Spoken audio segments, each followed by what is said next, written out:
闻剑问道恩怨消，怕是旧恨新仇添纷扰。问计问招是比谁高？几番身世浮沉难预料。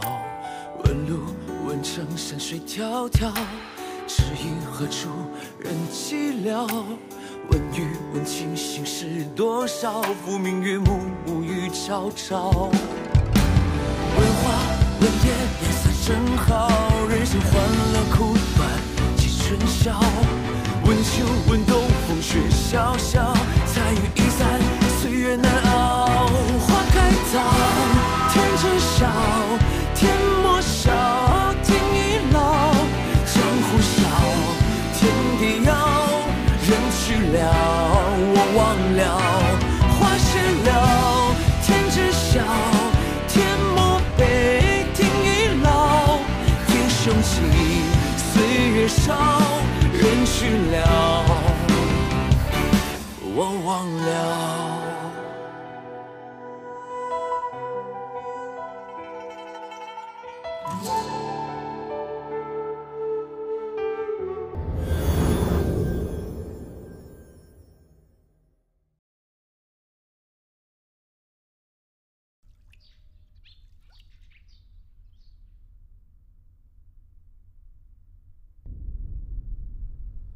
师父，这晋王这么坏，你为什么不杀他？程灵，我和王爷之间，若论私情，恩怨难断。若为了大义，我断然不能够杀他。晋王在西北，大权在握，但是身边的人同样也虎视眈眈。我若杀了他，周围的人必定揭竿而起。我只有将他打伤，让他缠绵病榻，使别人难以上位，才会达到龙虎相争的平衡。我不明白。程灵，晋州郡造反已成必然之事。倘若你师父杀了晋王，还会有其他人继王爷之位，战火仍会遍布神州大地，没有构成平衡之势。只有让晋王跟其他人消耗在内斗当中，天下才可保几年太平。七爷，你别跟我解释了，我脑子笨，不明白，我也不想明白。我就想救活我师父。孩子话，程灵，你必须明白，在大节大义面前，为师一己性命又何足道哉？晋州军这只猛虎，是我亲手养成的，刀兵一起，生灵涂炭。届时，我背负的就不只是四季山庄的遗憾了，更是所有在战事中丧生的亡魂。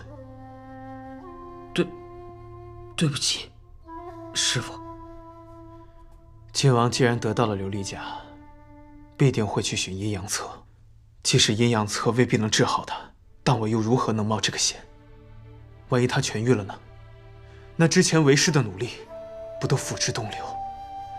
程灵，你不希望为师带着这个遗憾死不瞑目吧？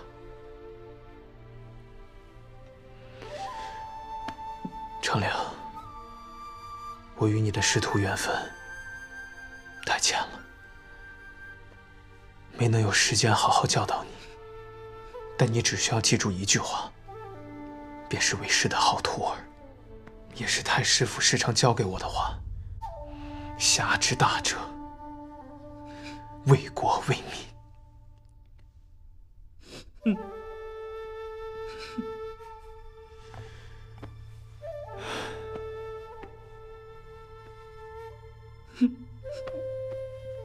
能以无用之身做有用之事，何止大幸？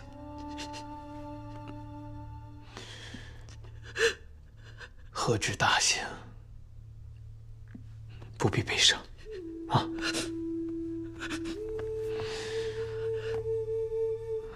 无锡，七爷，程岭和老温是我至亲之人，替我照顾好他们。子书，我知道。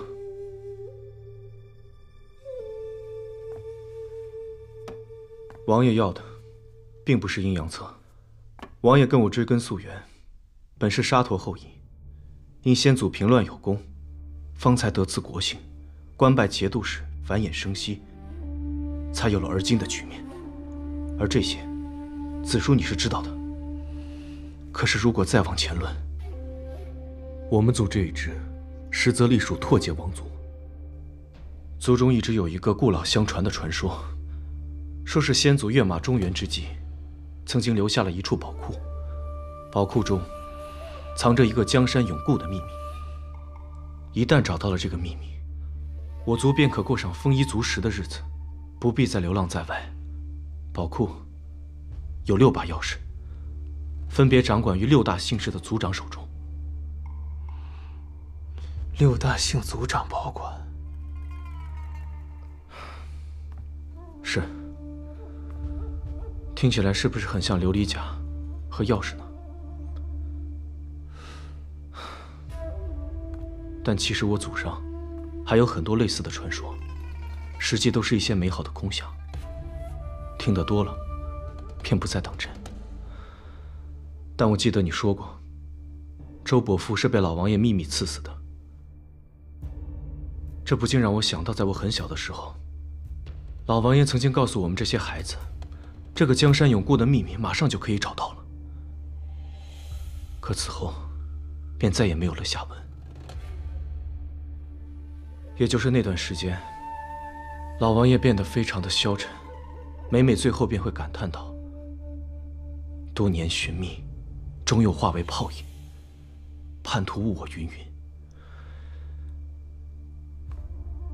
也就是在那段时间，我才得知周伯父没了。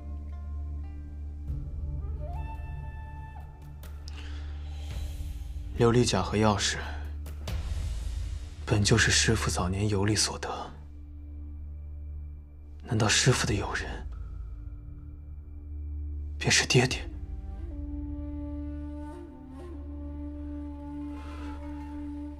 琉璃锁和钥匙都是你师父早年游历所得，做得十分巧妙。相传是打开什么松墨，还是拓街贵族宝藏的关键。我说王爷，图画里5片琉璃甲，各有各样。当年令尊周老太爷突然辞世，是先晋王以反叛之罪将其暗中杀害。冥冥之中，原来自有天意。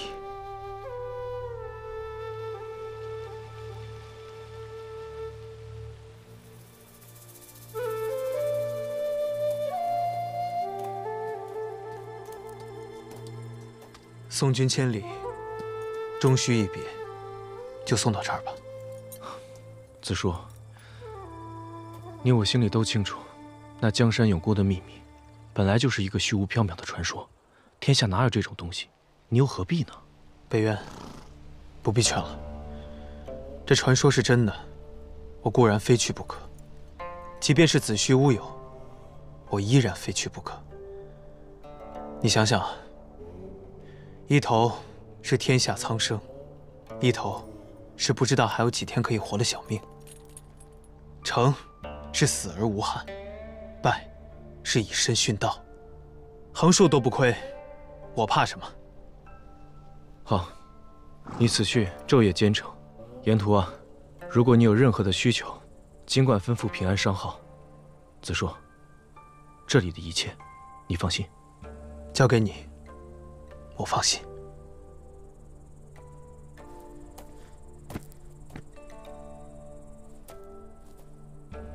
长良，知道为师最担心的是什么吗？交代过你的话，再说一遍。师父伤得太重，七爷和大巫带着你去海外仙山求医，嘱咐我和师叔回来重建4级山庄，等你痊愈归来。臭小子，你苦着个脸，让你师叔怎么信啊？你知道的，要是你穿帮了，以你师叔的性子，会干出什么事情来？你要是不怕，你师父在九泉之下痛心疾首，我也管不了了。我会练习。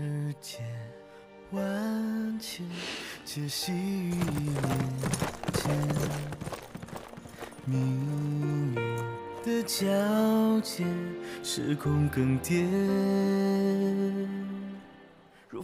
青山不改，绿水长流。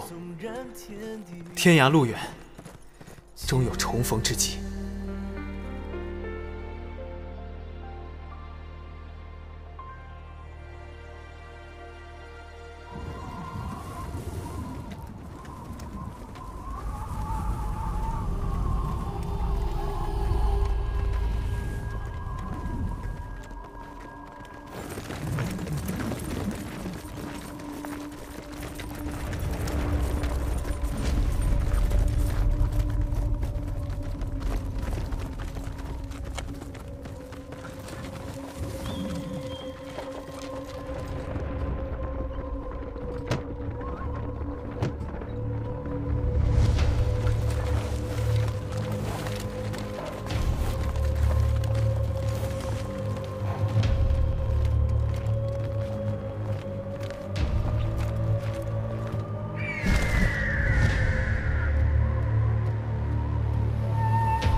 江山永固的秘密，传说竟然都是真的！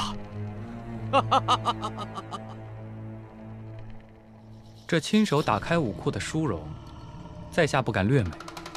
段大人，请吧。段某谢过谢王。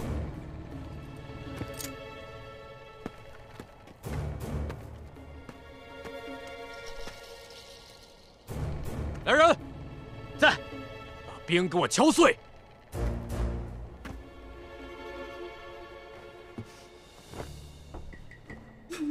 义父，故地重游，开不开心？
假的？奇怪了，钥匙不对呀！不可能！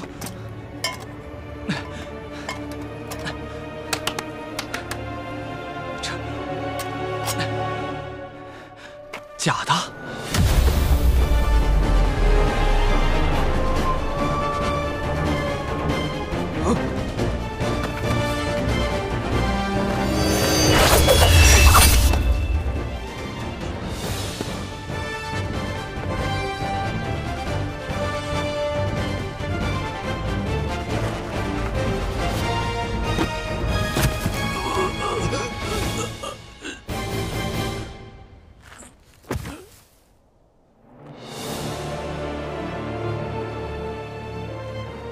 周子舒。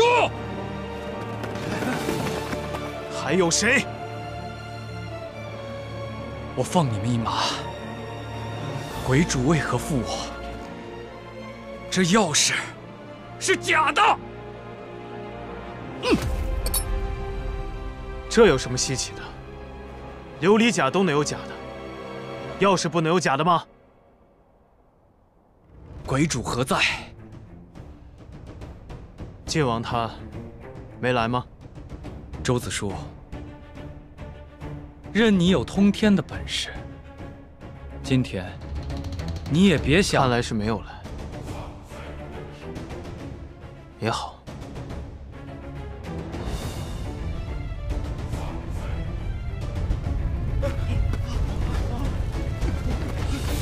师父。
你怎么来了？你的伤……混蛋，你还知道关心我？说好的同生共死呢？你怎么找到这儿的？废话，我不跟着他们能找到你啊？我又不知道武库在哪儿。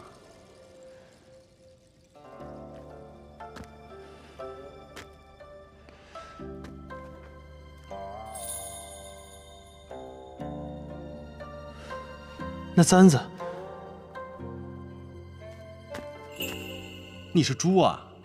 我明知道自己要赴假死之局，难道会把簪子随身带回险境？不交付给你，交付给谁啊？原来武库的钥匙一直戴在我头上。是，我爹娘一早知道其中厉害，做了这个伪装。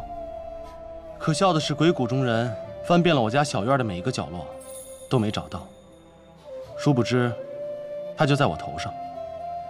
要是我没把那簪子带来，那我俩岂不是傻眼了？你是来赴死的，便一定会带着他。周子舒，你个乌龟王八蛋！若不是老怪物仗义，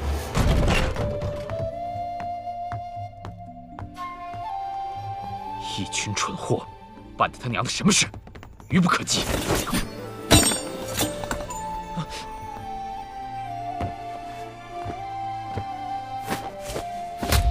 叶先生，万万不可！子舒他说，千万……你懂个屁！你这是在害他。他骂人同生共死，一旦温公子知道周庄主活不成，那可就……闭上你的乌鸦嘴！谁活不成了？我还没死呢，我不允许任何人先死。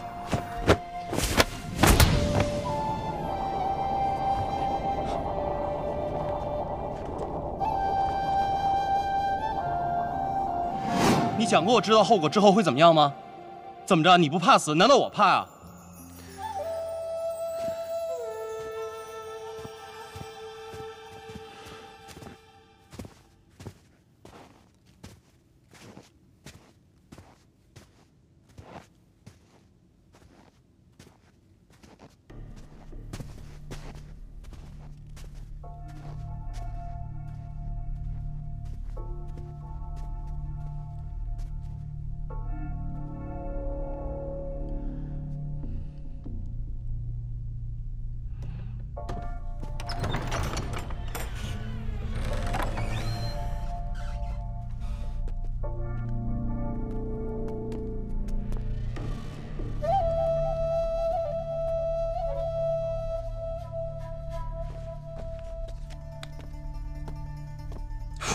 别点火，这里空气有限。怕什么？荣炫他们既然在这里闭关练武，地宫中自然有专门的气道。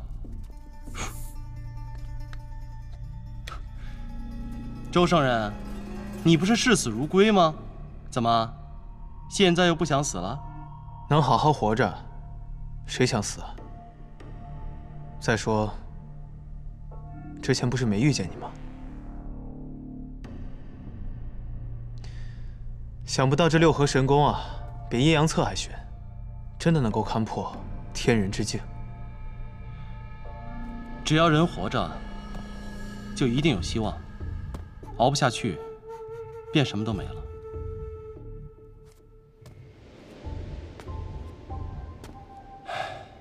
真是一群邋遢汉子待的地方，也不知道我娘和大师姑是怎么忍下去的。这里应该就是比武论剑的地方，书库应该就在里面。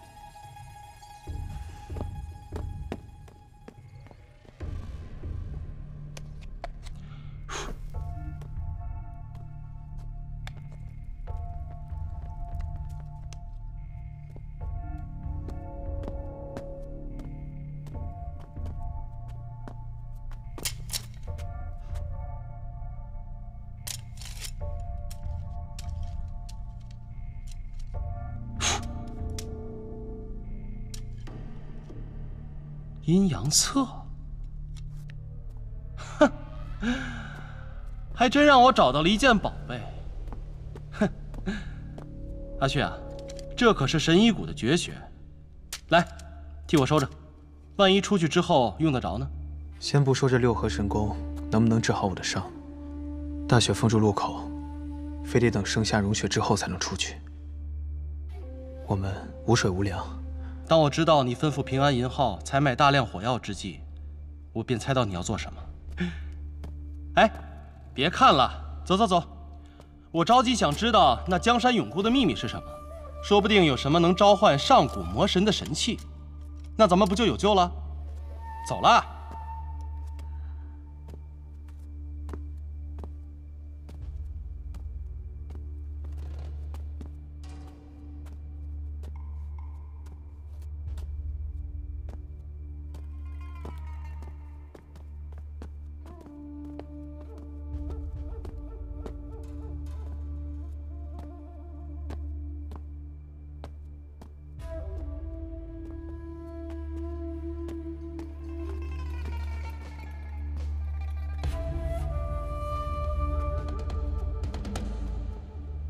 百变千幻云雾13式，衡山派的绝学。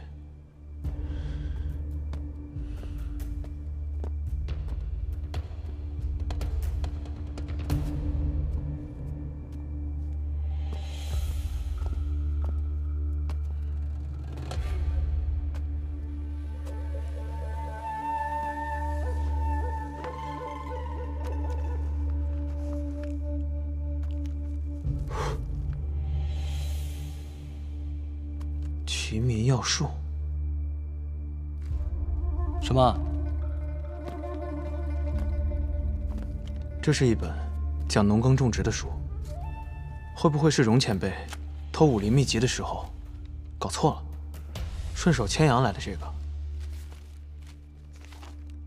奇怪了，怎么这间石室里放的都是一些讲农耕种植的书啊？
找到了，六合心法，就是它。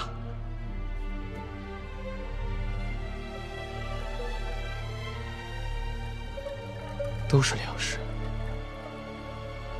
老温，你确定每间密室咱们都搜过了吗？怎么这些密室里都是一些农器书籍，连铜子儿都没有一个？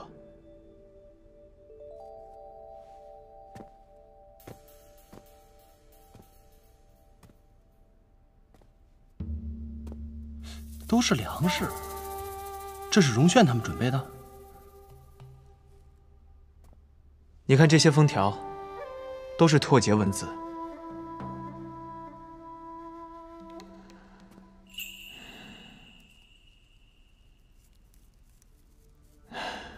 本以为可以靠这些粮食充饥，现在看来是泡汤了。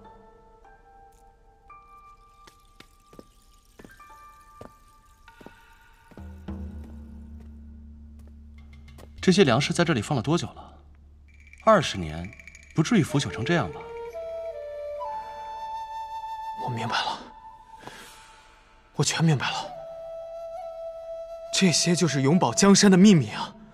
啊？传说中，只要找到了这个秘密，就可以让沙陀族人过上丰衣足食的日子。你看这些密室里，都是农器、粮食，还有翻译成拓跋语的农桑之学。原来这就是拓跋祖先留给他们后人的秘密啊！哦，原来如此。游民民族一旦学会了开荒种地，便会使用中原农具，自给自足，江山不就稳了？哈哈，你那小晋王费了这么大功夫，原来就是为了这一屋子的粮食农具。他那祖上相传、江山永固的秘密，原来就是好好种地。哈哈。笑得我肚子疼。所以龙伯伯会说，我师父费尽心思的集齐琉璃甲，打开地库之后，发现什么都没有。他一定是替我爹爹寻找的，我爹一定是受老晋王之托来寻找这个秘密，结果却发现一屋子的粮食。老晋王闻讯恼羞成怒，将我爹赐死。不对。我爹他了解老晋王的心性，知道即使如实相告，晋王也一定不会信。非但自己难以免罪，还会连累到我师父。你爹爹可能根本就没有告诉师父，这宝库意味着什么。所以后来，师父将这里交给荣炫改为武库，因为这里本来就是个空库房啊。哼。我现在特别想知道你那小晋王知道这件事情真相之后的表情，肯定特别精彩。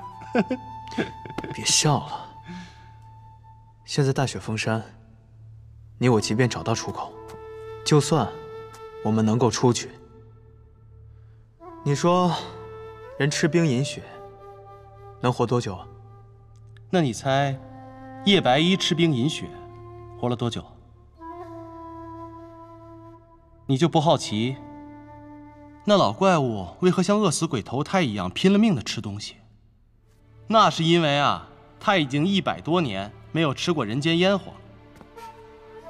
逆天改命是要付出代价的。神功继承，自然能够重塑全身经脉，令其容颜永驻，神仙般的活下去。但是也有其弊端。叶百一之所以在长明山上这么长时间不下来，那是因为一旦踏入天人之境，就必须永居极寒之地，从此风餐露宿，食冰饮雪。若是吃了人间烟火，便会开始天人五衰。所以，自从我们认识叶白衣以来，她的头发才会越来越白。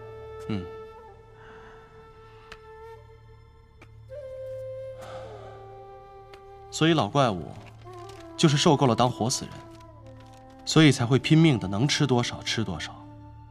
他是即便不要长生不老，也要肆意的吃够本。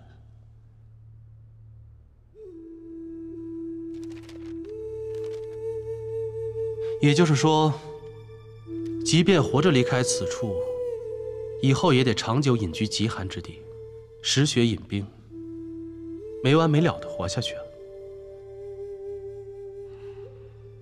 那样的活着，还是就此死去？我得衡量衡量。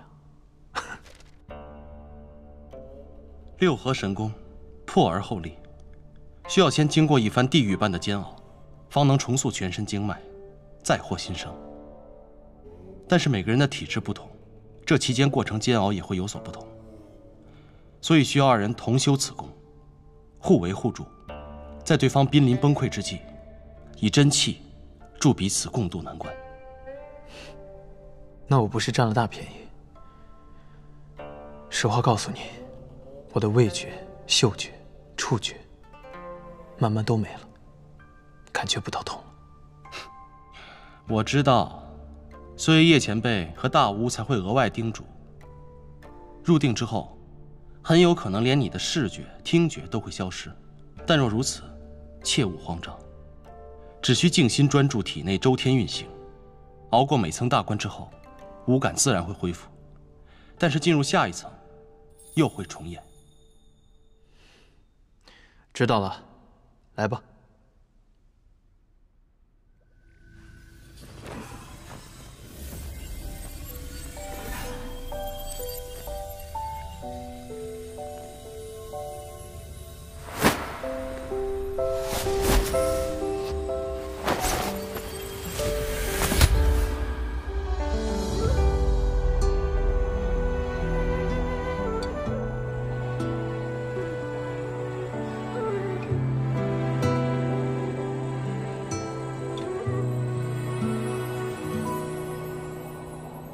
天苍苍，事了宫城渡汉江。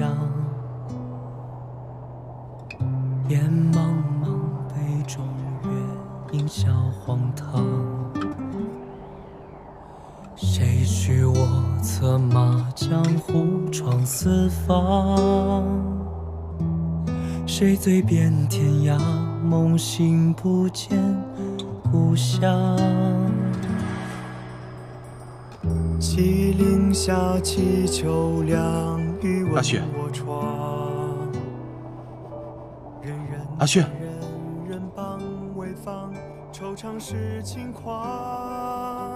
我现在坦白，便不算骗你了吧？你说你一个堂堂天窗首领，本应心机深沉的很，怎么我说什么你都信呢？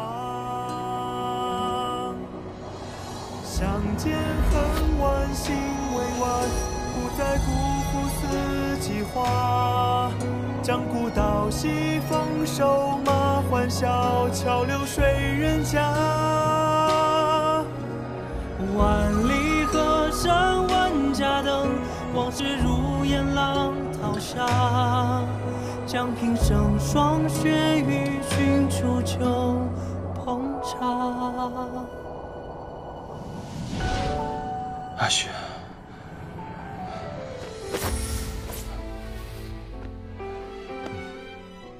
他都快死了。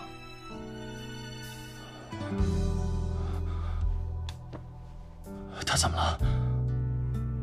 我有一个法子可以救他，不过要用你的性命去换。你看不看？救之不得。回答得好，温客行，我答应过你，要把周子舒救回来。我叶某一生不负于人，我这就将六合神功传给你。对不住了，你还不是一样起心要骗我？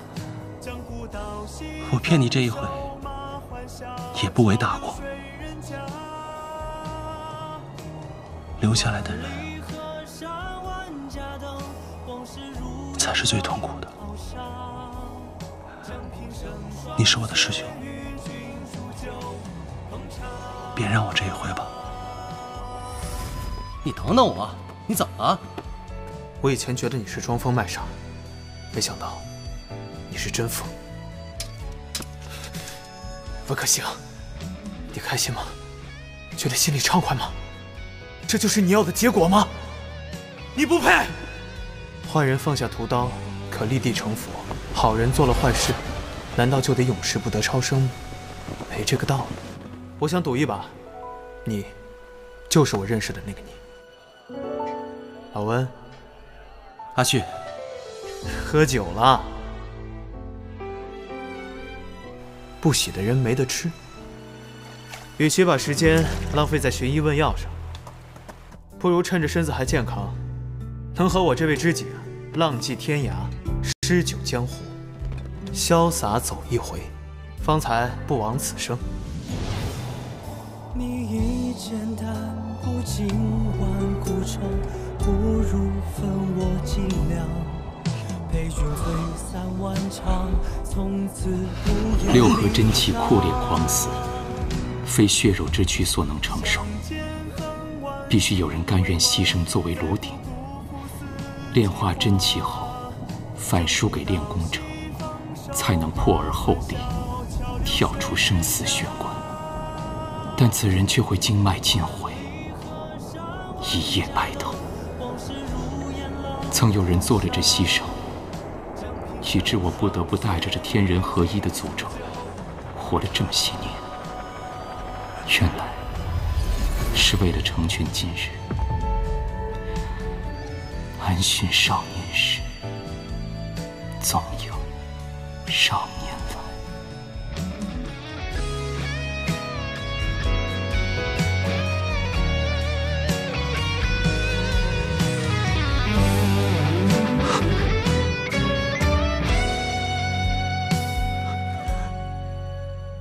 无边落木萧萧下，不尽长江滚滚来。风刀霜剑皆不惧，只要你我还在。得极高可显几袖，不知无数因无爱。但得一知己，未尽风尘无奈。人山高水远，你在我也在。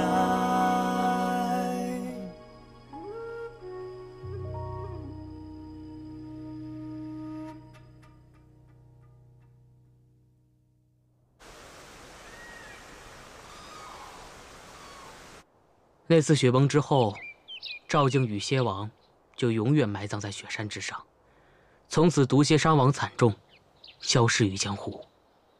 那师傅，被困武库里的那对师兄弟，最后怎么样了？死了呀！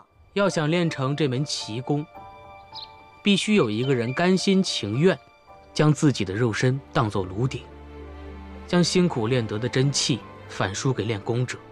无论你武功如何精深，就算一时还没爆体而亡，终会全身经脉尽断。所以他们学会了吗？爹爹！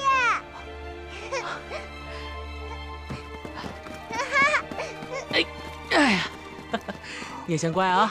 嘿，你们又在说什么呢？高师姑，师傅在给我们讲六合神功的故事呢。是，别听你们师傅乱讲。程岭，你天天讲这些有的没的，小孩子啊，一旦听多了，都没心思好好练功了。不说了，吃饭去。好，走，走，吃饭去喽！吃饭去喽！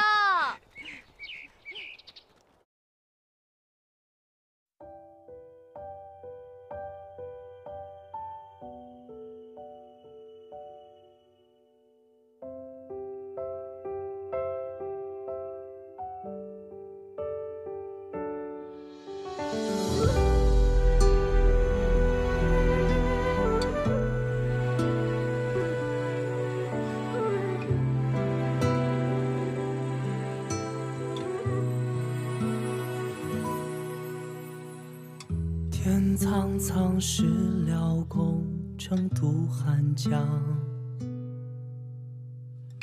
烟茫茫，杯中月，饮笑荒唐。谁许我策马江湖闯四方？谁醉遍天涯梦醒不见故乡。西岭下祈求凉雨问我窗，人人憎人人帮潍坊，惆怅是轻狂。春风吹得绿江南，水岸吹不暖人心爽。猝不及防，那是不是我们的光？相见恨晚，心未晚，不再辜负四季花。将古道西，风瘦马，欢笑桥流水人家。万里河山万家灯，往事如烟浪淘沙。将平生霜雪与君煮酒烹茶。人山高水远，你在我眼